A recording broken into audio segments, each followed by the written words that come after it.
আসসালামু আলাইকুম। আজ আমরা শিখব ইঞ্জিনিয়ারিং মেকানিক্স বইয়ের দ্বিতীয় চ্যাপ্টারের অর্থাৎ বল বিভাজনের গুরুত্বপূর্ণ একটা ম্যাথ। চলো তাহলে আমরা ম্যাথটা সমাধান করে নেই। তো প্রশ্নে বলা হয়েছে 100 নিউটন এবং 70 নিউটন মানের দুটি বল পরস্পর 60 ডিগ্রি কোণে একটি বিন্দুতে কাজ করে।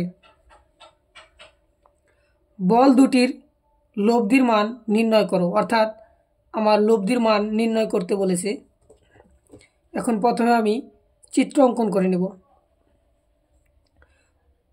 তো এই একটা বিন্দু, এই বিন্দু থেকে এই দিকে আমি একটা রেখা টেনেছি যার নাম দিয়েছি পি।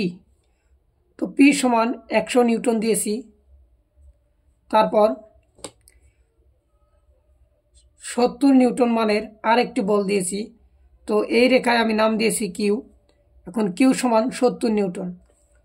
তবে এখানে বলছে যে 60 ডিগ্রি কোণে একটি বিন্দুতে কাজ করে, তাহলে এই দুইটা বলের মাঝের যে কোণ হবে সেটা হচ্ছে 60 ডিগ্রি। তো আমি 60 ডিগ্রি দিয়েছি।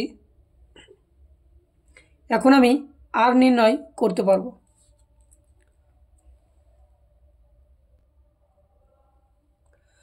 তো আর নির্ণয়ের একটা ফর্মুলা আমরা জানি, সেটা হচ্ছে আমরা জানি আর সমান √ওভার p square plus q square plus 2pq cos theta. তো আমরা জাস্ট এখানে শুধু মানগুলো বসিয়ে দিয়েছি যে পি সমান 100, তারপরে হোল স্কোয়ার প্লাস কিউ সমান 70, তারপরে হোল স্কোয়ার প্লাস 2, এখানে 2 রাখলাম, ইন্টু পির মান হচ্ছে 100, কিউর মান হচ্ছে 70, ইন্টু কস এখন থিটার পরিমাণ হচ্ছে 60 ডিগ্রি। তো এখানে 60 ডিগ্রি রাখলাম। এখন এখান থেকে যদি আমি ক্যালকুলেশন করি তাহলে আমার মান আসবে 147.98 নিউটন। তো এখানে একক নিউটন হলো কি জন্য? এখন এদিকে আমি দেখেন, এদিকে লক্ষ্য রাখেন যে কিউ এবং পি এর মান অবশ্যই নিউটনে দেওয়া রয়েছে, তাহলে আমার লব্ধির মানও নিউটনে আসবে। তো এটা হচ্ছে আমাদের সেই কাঙ্ক্ষিত লব্ধির মান। এখন আমরা